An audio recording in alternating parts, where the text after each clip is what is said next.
ನೋಡ್ಯಾಳ ನಿನ್ನ ಮದುವಿಗಂತ ಶೂಲ ಮಾಡಿ ಮದುವೆ ಮಾಡಿದನು ಬಳ್ಳಿ ಹಬ್ಬನಂತ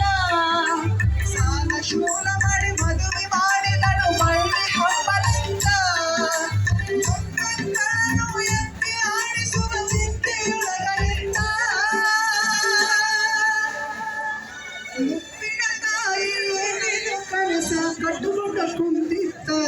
ಕನಸು ಕನಸಾಗೆ ಉಳಿತ ದುಡ್ಡು ಕೊಟ್ಟರೆ ಬೇಕಾದ ಸಿಗುತ್ತೈತಿ ಈ ಜಗದಲ್ಲಿ ಕಾಣೋ ಪಡೆದ ತಾಯಿಯನ್ನು ಕಳಕೊಂಡ ಮ್ಯಾಲ ಮತ್ತೆ ಸಿಗುವಳೇನೋ ತಮ್ಮ ಮರಳಿ ಬರುವಳೇನೋ ತಮ್ಮ ಮರಳಿ ಬರುವಳೇನೋ